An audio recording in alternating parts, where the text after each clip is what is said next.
नमस्कार बच्चों। हम लोग कुमार संभवम का पंचम सर्ग पढ़ रहे हैं और उस क्रम में आगे बढ़ते हुए हम अगले पद्य को देखेंगे कि आपको कथा वस्तु पता है कि पार्वती जो है वो शिव को वर रूप में प्राप्त करना चाहती है।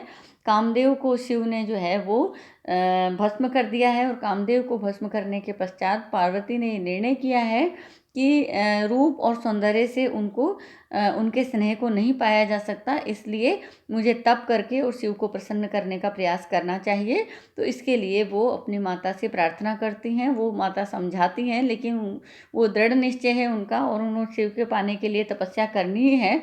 वो पिता से आज्ञा लेती हैं और पिता से आज्ञा ले करके और फिर जो है एक मोरों से युक्त शिखर पर तपस्या करने के लिए चली जाती हैं, जो बाद में जाकर के गौरी शिखर के नाम से प्रसिद्ध होता है। और वहाँ जाकर के और तपस्वियों के अनुकूल वेशभूषा आदि जो है वो धारण करती हैं। उसी संदर्भ में आगे बात करते हुए महाकवि कालिदास कह रहे हैं, देखिए, विसृष्ट रागाधरात् निवर्तितः स्तनांग रागाच्च कंदुकात् कुशांकुरदान परीक्षता अंगुली कृतो अक्षसूत्र प्रणयिकतया करः।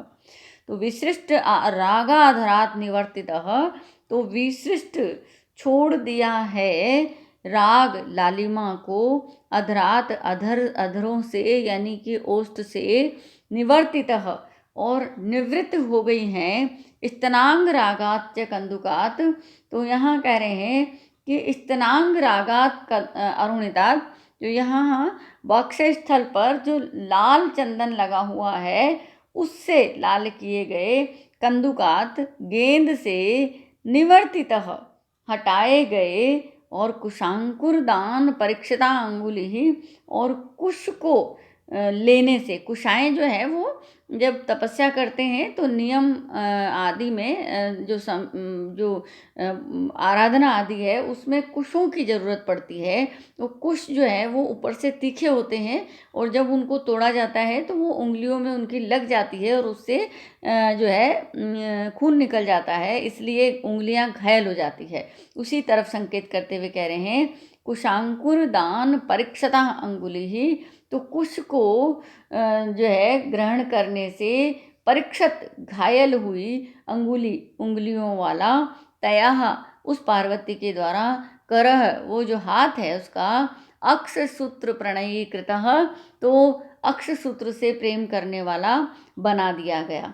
यानी कि जो हाथ अधरों को रंगने का काम करता था, जो हाथ गेंद खेलने का काम करता था, उस हाथ को पार्वती ने कुशों को तोड़ने में और अक्ष सूत्र की जो माला है उसको फेरने में लगा दिया। तो ये जो है परिवर्तन उन्होंने किया। वो राजकुमारी है, वो बहुत वैभव विलास में रही हैं और उनके बहुत जो है परिचारक सेवक आदि हैं, उनको स्वयं काम नहीं करना पड़ता है। तो वो जो है वो पहले जो है वो श्रृंगार आदि जो करता था हाथ, और जो खेलने का काम करता था हाथ, उस हाथ को अब उन्होंने कुश को तोड़ने का काम, जो कि एक क्लिष्ट काम होता है कुशाओं को तोड़ना, इसलिए कुशाओं को जो आसानी जो जिसे कहें दक्षता के साथ ले आता है उसको ही कुशल कहा जाता है। कुशान लाती इति कुशलः, तो कुशों को ले आता है, क्योंकि कुश को लाना कठिन काम है, उससे वो चुभने से उनमें रक्त आ जाता है उंगलियों में। तो इसी ओर संकेत करते हुए कवि जो है कह रहे हैं कि तया उस पार्वती के द्वारा विशिष्ट रागात अधरात, छोड़ी हुई लालिमा वाले अधरोष्ट से, और स्तनांग राग अरुणितात कंदुकात निवर्तितः, और वक्षस्थल के जो उबटन है, अंगराग मतलब उबटन है, उससे अरुणितात लाल किए गए, कंदुकात गेंद से, निवर्तितः हटाया गया, वहाँ से विरक्त किया गया, करह जो हाथ है वो अक्ष सूत्र प्रणयी कृतः, अक्ष सूत्र से यानी जो अक्षमाला है, जो माला है जो फेरते हैं नाम, जब ईश्वर का नाम लेते हैं तो, या जो मंत्र का जाप करते हैं तब, तो वो जो अक्ष सूत्र की माला है उसको प्रेम करने वाला हाथ को जो है वो बना दिया। यानी अब उनका हाथ जो है वो अक्ष सूत्र की माला से प्रेम करता है। और वो हाथ जो पहले अधरों को रंगने का काम करता था, वो हाथ जो पहले गेंद खेलने का काम करता था, ऐसी गेंद जो उसके वक्षस्थल से जाकर बार बार जब वो टकराती थी तो वहाँ का जो अंगराग है, जो लाल चंदन है, उससे वो गेंद भी लाल हो जाती थी। तो ऐसी ऐसी गेंद से खेलने वाला जो हाथ है वो अब क्या कर रहा है, वो कुशों को ग्रहण करने से घायल हुई उंगलियों वाला है और जो अक्षसूत्र से प्रेम करने वाला हाथ उनका है। तो एक बार और देखें, तया उस पार्वती के द्वारा विशिष्ट रागात अधरात, अधरों के राग को लगाना, लालिमा को लगाना और छोड़ देने वाले जो है और स्तनांग अरुणितात कंदुकात और वक्ष स्थल के जो अंगराग है, वक्ष स्थल का जो उबटन है जो लाल रंग का है, उससे जो गेंद है उस गेंद से निवर्तितः निवृत्त हुए उस हाथ को तया उस पार्वती के द्वारा अक्षसूत्र से प्रेम करने वाला और कुशाओं को ग्रहण करने से घायल हुई उंगलियों वाला बना दिया गया है। तो यहाँ कर्म वाच्य में है, इसलिए आपको जब आप सुन रहे हैं तो आपको थोड़ा क्लिष्ट लग सकता है वाक्य संरचना, लेकिन अगर आप इसको सीधा करके बोलेंगे तो कवि ये कहना चाह रहे हैं कि पहले जो हाथ अधरों को रंगने का काम करता था, पहले जो हाथ जो है उसके उबटन से लाल हुई गेंद से खेलने का काम करता था, उस जो गेंद लाल हो गई है। लाल क्यों हो गई है? क्योंकि उन्होंने अपने शरीर पर उपटन लगाया हुआ है, लाल रंग का चंदन लगाया हुआ है, और वो जो चंदन है, अंगराग है, उस चंदन से जो है वो गेंद लाल हो जाती है, और जब गेंद को पार्वती पकड़ती है तो उनका हाथ लाल हो जाता है। और अधरों को रंगने का काम करती हैं वो, तो वो भी लाल है, उससे लाल हो जाता है। तो पहले उनका हाथ इस प्रकार से लाल रहता था, लेकिन अब जो उनका हाथ है वो जो है कुशों को तोड़ने के कारण घायल हो जाता है, तो उस रक्त से वो लाल होता है, या और वो हाथ जो है वो अक्षसूत्र जो है वो उससे प्रेम करने वाला, यानी माला को फेरने वाला हाथ हो गया है। तो पार्वती ने जो है लाक्षारस को लगाना छोड़ दिया था, और जो है वक्षस्थल के जो है चंदन से लाल बने हुए गेंद को खेलना छोड़ दिया है, और अब वो कुशों के अंकुरों को तोड़ने के कारण, उनको ग्रहण करने के कारण घायल हुई उंगलियों वाले और रुद्राक्ष माला से प्रेम करने वाला जो है उस हाथ को बना दिया है। यानी जो हाथ अधरों को रंगने का काम करता था, जो हाथ लाल हुई गेंद से खेलने का काम करता था, वो हाथ जो है पार्वती ने कुशों को ग्रहण करने से घायल हुई उंगलियों वाला बना दिया और अक्षसूत्र से प्रेम करने वाला बना दिया। यानी कि उन्होंने अपने हाथ को अब ये कार्य दिया है कि वो अक्षसूत्र की माला को फेरें और वो कुश तोड़ करके लाएं। इस प्रकार का हाथ उनका हो गया है। तो जो है कह रहे हैं कि क्योंकि वो राजकुमारी है, अपने पिता हिमालय के घर में जो है वो ऐश्वर्य और विलास के साथ रहती है, जो अपने वक्षस्थल पर चंदन लगाती है, जो अपने होठों पर रंग लगाती है, और उससे हाथ लाल रहता है। लेकिन अब तपस्या के लिए पार्वती ने जब वहाँ रहना शुरू किया है तो उसी हाथ को वो कुशों को तोड़ने के लिए काम में लेती है, उसी हाथ को वो अक्षमाला को फेरने के लिए काम में लेती है। और आगे देखिए कि पुनर्गृहीतुं नियमस्थयाः तयाः द्वे अपि निक्षेप इव अर्पितं द्वयं लतासु तन्वीषु विलासचेष्टितं विलोलदृष्टं हरिणांगनासु च। और पुनः फिर से गृहीतुम ग्रहण करने के लिए नियमस्थया नियम का पालन करने वाली तया उस पार्वती के द्वारा द्वये अपि दोनों को ही द्वयम दोनों के पास निक्षेप इव धरोहर की तरह अर्पितम मानो समर्पित कर दिया। नियम को धारण करने वाली उस पार्वती के द्वारा उन दोनों को ही उन दोनों के पास धरोहर की तरह मानो समर्पित कर दिया। किन दोनों के पास समर्पित कर दिया? देखिए नीचे, लतासु तन्वीषु विलास चेष्टितम।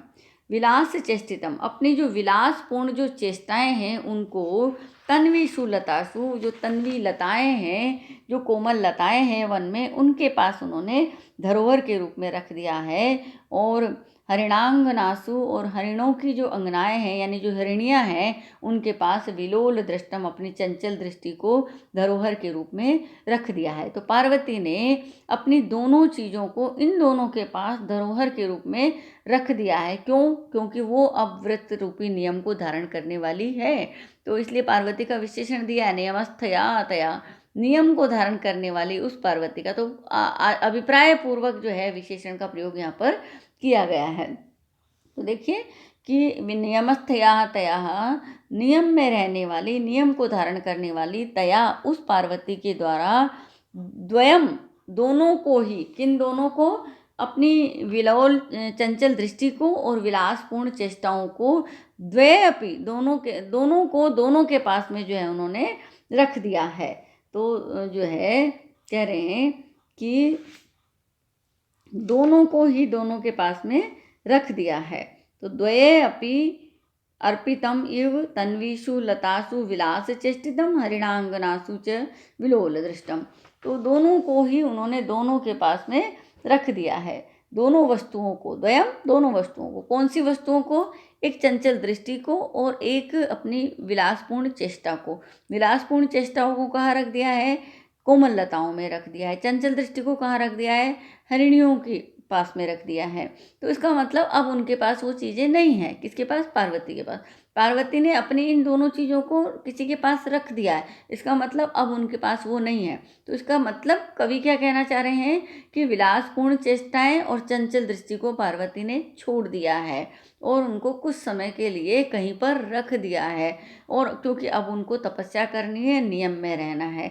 इस बात को प्रकारांतर से इस जो है अपने काव्यमयी भाषा में अलंकार में जो है वो कह रहे हैं कि नियमस्थया तया, नियम में रहने वाली उस पार्वती के द्वारा, द्वयम दोनों को ही, द्वय अपि निक्षेप इव अर्पितम दोनों के पास धरोहर के रूप में मानो रख दिया, विलास चेष्टितम तन्वीषु लतासु अपनी विलासपूर्ण चेष्टाओं को कोमल लताओं में, और विलोल दृष्टम हरिणांगनासु च और अपनी जो चंचल दृष्टि है उसको हरिणियों के अंदर जो है उन्होंने हरिणियों के पास में रख दिया है। तो यहाँ वृत्त को धारण करने वाली जो पार्वती है उन्हें पुनर्ग्रहीतुम, लेकिन ध्यान रखें ये उन्होंने छोड़ा नहीं है हमेशा के लिए, उन्होंने कुछ समय के लिए रख दिया है। जब हम धरोहर के रूप में किसी चीज़ को रखते हैं तो उसको हम वापस लेने के लिए रखते हैं। तो यहाँ पर निक्षेप इव अर्पितम, धरोहर की तरह समर्पित कर दिया है, इसलिए पुनर्ग्रहीतुम फिर से लेने के लिए। यानी कि उन्होंने जब तक वो तपस्या कर रही हैं तब तक ही चंचल दृष्टि को और विलासपूर्ण चेष्टाओं को छोड़ा है। तो फिर जो उनका प्रयोजन पूरा हो जाएगा उसके पश्चात वो जहाँ वो दोनों चीज़ें रखी है वहाँ से वो वापस ले लेंगी।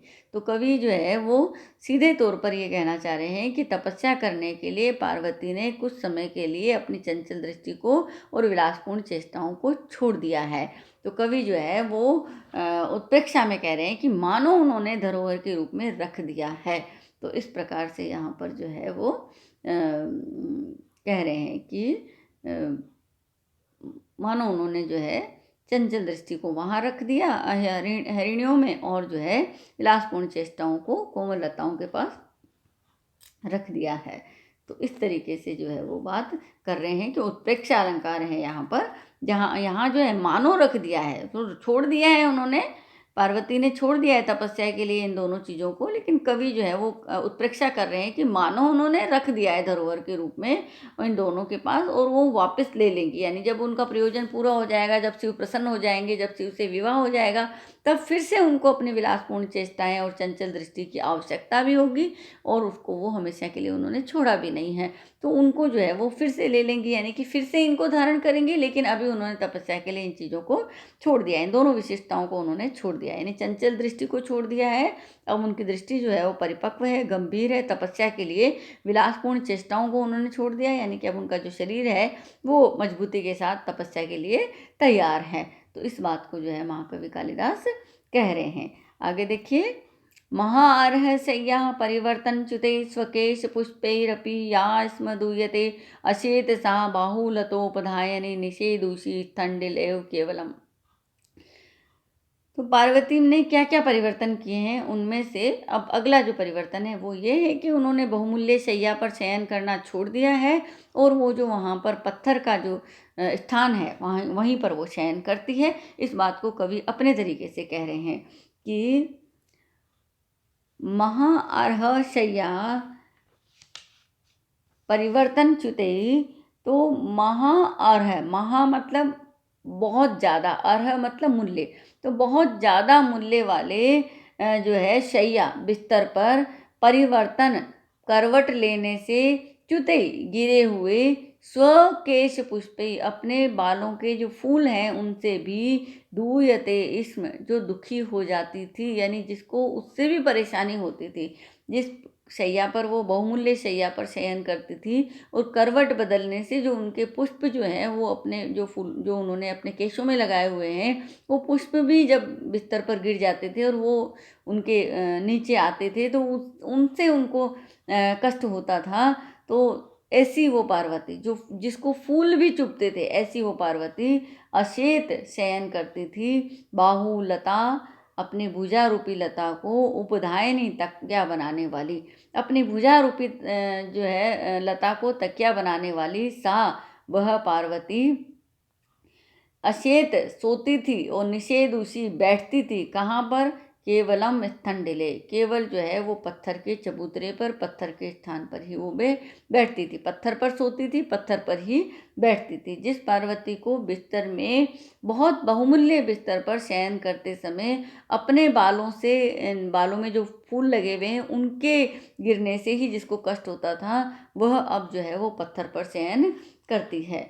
तो या जो पार्वती महाअर्ह शैया परिवर्तन च्युते, महाअर्ह बहुमूल्य शैया यानी बिस्तर पर परिवर्तन यानी कि करवट लेने से, च्युते यानी कि गिरे हुए, स्वकेश पुष्पे अपने बालों के जो फूल हैं उनके द्वारा भी, अपी मतलब भी, दूयते इसमें दुखी हो जाती थी, पीड़ित हो जाती थी, उसको कष्ट होता था। सा बाहुलतोपधायनी, वह भुजा रूपी लता को तकिया बनाने वाली, केवलम केवल मात्र, स्थंडिल एव चबूतरे पर ही यानी पत्थर की शिला पर ही अशेत सोती थी, निषेध उसी और बैठती थी। अब वो जो है पत्थर की शिला पर ही बैठना और सोने का काम करती थी। तो कवि कहना चाह रहे हैं कि अपने अपने लक्ष्य की प्राप्ति के लिए दृढ़ निश्चय वाली पार्वती कितना कष्ट सहन कर रही है कि ये सब चीज़ें जो एक सामान्य व्यक्ति के लिए छोटी हो सकती है, लेकिन एक राजकुमारी के लिए चीज़ें बड़ी है कि वो पत्थर पर शयन करे या पत्थर पर बैठे या पत्थर जो है वो जिसके ज़मीन पर वो रहे। तो राजकुमारी की तरह रहने वाली वो पार्वती अब वो तपस्विनी की तरह यहाँ रह रही है, तो ये उनके लिए बड़ी बात है। इसी बात को कवि जो है कह रहे हैं कि महाआर्ह शय्या परिवर्तन च्युते स्वकेश पुष्पेरपि या दूयते स्म, बहुमूल्य शैया पर करवट बदलने से, अपने ही केश राशि में सजे हुए फूलों के गिर जाने से जिसको कष्ट होता था, बाहु लतोपधायनी सा, भुजा रूपी लता को ही तकिया बनाने वाली, उनके पास कोई बिस्तर नहीं है, केवल अपनी बाह को ही वो तकिया बना करके सोती है।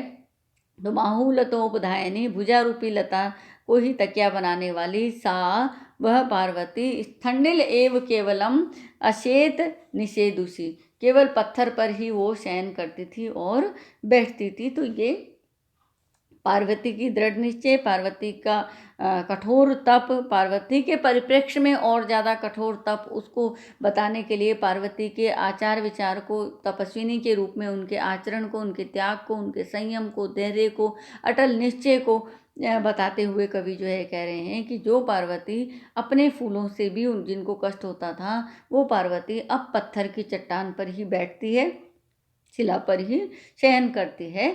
तो इस तरीके से वो पार्वती जो है वो तपस्या कर रही है शिव को पाने के लिए। इसी बात की ओर, इस बात की गंभीरता और महानता की ओर संकेत करते हुए कालिदास इस पद्य में हमको ये कह रहे हैं कि जो पार्वती बहुमूल्य बिस्तर पर शयन करती थी और जो जिसको फूलों से भी कष्ट होता था, पीड़ा होती थी, ऐसी वो पार्वती इस समय अपनी भुजाओं का तकिया बनाने लेने वाली जो पार्वती है वो पत्थर पर शयन करती है और पत्थर पर ही बैठती है। तो ये पार्वती के तप की महानता को, तप की कठोरता को, तप की जो है वो असीमता को बताते हुए महाकवि कालिदास यहाँ पर इस बात को हमसे कह रहे हैं। आज के लिए इतना ही। अगला जो होगा हमारा व्याख्यान, उसमें हम पद्य को पढ़ेंगे। बच्चों, कुछ बच्चे जब मुझसे मिले थे कॉलेज में, तो वो ये कह रहे थे कि हम जब यूट्यूब पे पढ़ते हैं तो मैम उतना मज़ा नहीं आता जितना कि फ़ेस टू फ़ेस पढ़ते हैं। तो मेरा आपको ये परामर्श है कि जब आप यूट्यूब का वीडियो खोलें तो उस समय आप अपनी किताब को भी खोलें। यदि आप किताब को खोल करके इस यूट्यूब के वीडियो को केवल सुनेंगे और किताब में जो आपके पास पद्य हैं उनको आप देखते हुए पढ़ेंगे, तो आपको ये जल्दी समझ में आएगा, क्योंकि वहाँ आपकी पुस्तक में जो है वो अन्वय है, और अन्वय के साथ जब आप तोड़ करके पदों को देखेंगे तो आपको प्रत्येक पद का अर्थ समझ में आएगा, और जब समझ में आ जाएगा तब आपको बहुत अच्छा लगने लगेगा। तो आप धीरे धीरे अभ्यास करिए कि जब यूट्यूब आप चैनल खोलें तो उस समय जो है आप अपनी किताब को भी खोलें और किताब से पढ़ने का प्रयास करें, और आप ये कल्पना करें कि जो है आपको सामने बैठ करके पढ़ाया जा रहा है। तो पढ़ने की जो इच्छा है, जो चाह है, वो ललक है, वो ये है कि किसी भी कीमत पे, किसी भी परिस्थिति में हमारी रुकनी नहीं चाहिए। तो ये हम एकलव्य को याद करें कि जो एकलव्य जो है वो वन में अपनी केवल अटूट निष्ठा के कारण जो है वो सर्वश्रेष्ठ धनुर्धर बने थे। हम लोग भी एकलव्य की तरह अध्ययन कर रहे हैं इस वर्ष कोरोना के कारण। तो आप जो है ये यूट्यूब को जब आप पढ़ें तो आप ये इमेजिन करें कि आप क्लास में बैठे हैं, आप अपने पुस्तक को खोलें, आप मेरी आवाज़ को सुने, और जो पदों का अर्थ और व्याकरण जो बता रही हूँ मैं, जो अलंकार छंद आदि बता रही हूँ, उनको आप समझें। जहाँ पर समझ नहीं आए तो पूछने में कोई संकोच ना करें, और आप जो है निसंकोच होकर के खुल करके मुझसे अपने मन की बात कहें। तो मैं हर समय आपकी मदद के लिए तैयार हूँ। तो आप लोग जो है कोशिश करेंगे। इसी उम्मीद के साथ आज का जो हम ई लेक्चर है, व्याख्यान है, उसको यहीं समाप्त करते हैं। धन्यवाद।